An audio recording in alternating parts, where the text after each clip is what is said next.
D'abord parce que j'étais super honoré que vous me le proposiez. J'étais ouais, fier. J'étais venu l'année dernière pour présenter les Malgré Elle euh, pour les scolaires. Et puis bah, j'ai rencontré les gens qui organisent le festival et j'ai trouvé qu'il y avait une joie et une envie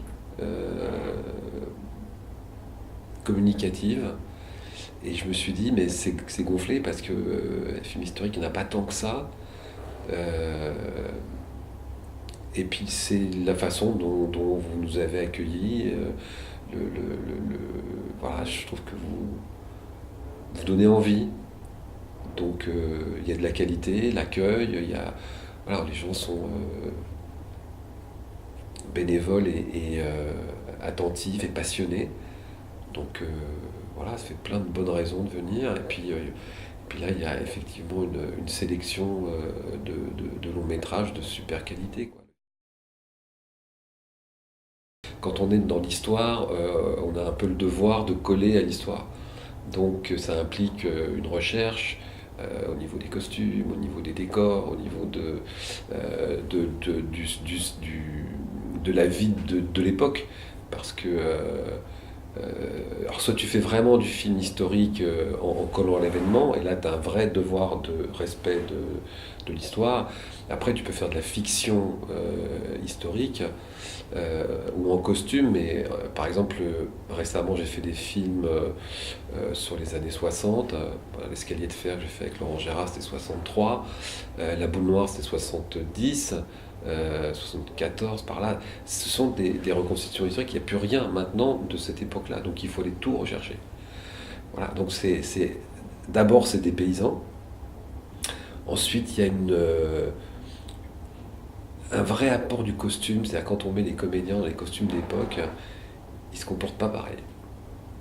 Voilà, il y a une tenue, il y a quelque chose qui est amené avec le film d'époque.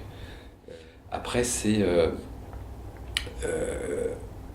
est-ce qu'on a une nécessité de coller vraiment à la réalité de l'époque quand on sait que le film est tourné aujourd'hui? Jusqu'où?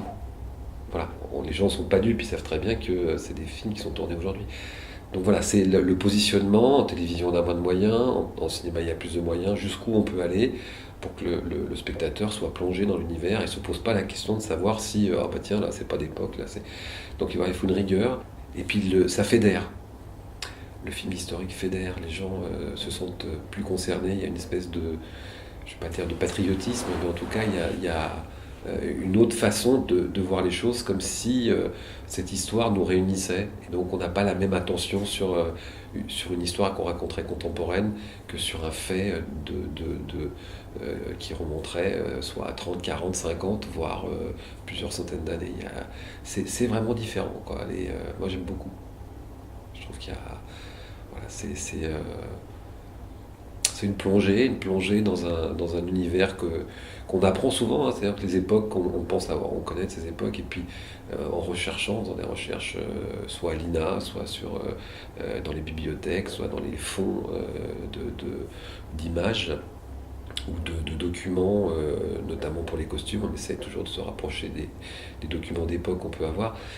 On réapprend, on réapprend l'histoire et c'est toujours c'est très enrichissant et le fait d'avoir cette attention différente fait que quand on sort d'un film, un tournage de film historique, il en reste toujours quelque chose de différent.